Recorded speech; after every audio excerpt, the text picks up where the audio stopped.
Good day and welcome back to Iran Daily Newsfeed.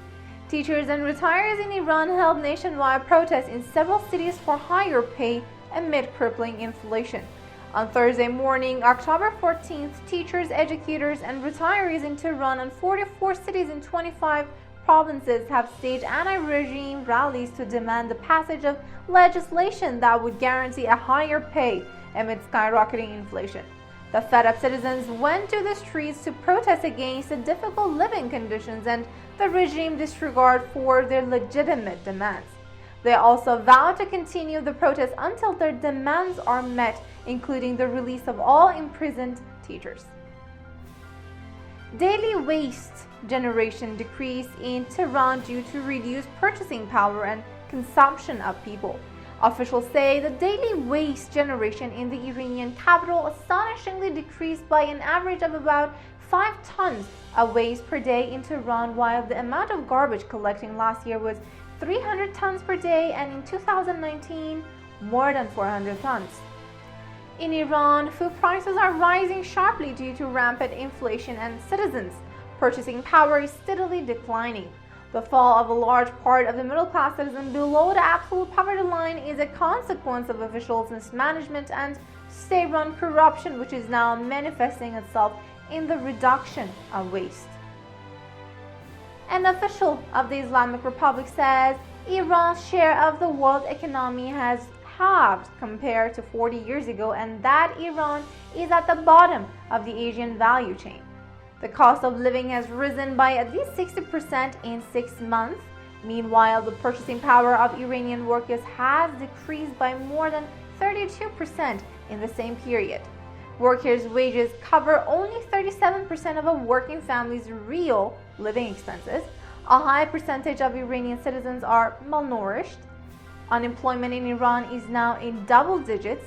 The economic growth rate is close to zero, and the export of goods has practically stopped. Accidents, the second leading cause of death in Iran. The police chief in Iran says today, except for COVID-19, car crashes and road accidents are the third leading cause of death in the world, and of course the second in Iran. Every hour, 2 Iranians die in road accidents, and for every person killed in accidents, 20 to 25 people are injured, disabled, or have their spinal cord amputated. Lack of road safety, lack of road control technologies, non-standard and depreciation roads, obsolete and non-standard cars. Officials' mismanagement and careless drivings are among the main causes of traffic accidents in the country. Covert phishing tactics and cleverly disguised notification are among the calling cards of the increasingly sophisticated operation aimed at Iran's opponents. The hacking group backed by the Islamic Republic that targeted U.S. politicians ahead of the 2020 presidential election is still actively looking to infiltrate and spy on government targets.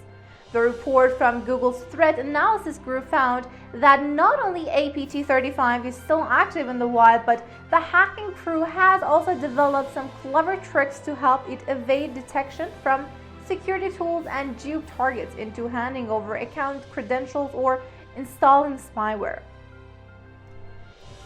Cypriot police have now believed plot against Israeli likely terrorism. Cypriot police have found evidence that the Azeri suspect arrested for allegedly planning to assassinate an Israeli businessman was part of a terror plot, Cypriot media reports. Israel said soon after reports of the plot to kill Teddy Sagi that it was an Iranian attempt to hit Israelis, but so far local authorities had not confirmed this. Now, full news reports that the most likely scenario at this time is terrorism targeting Israelis and was intended to send a message.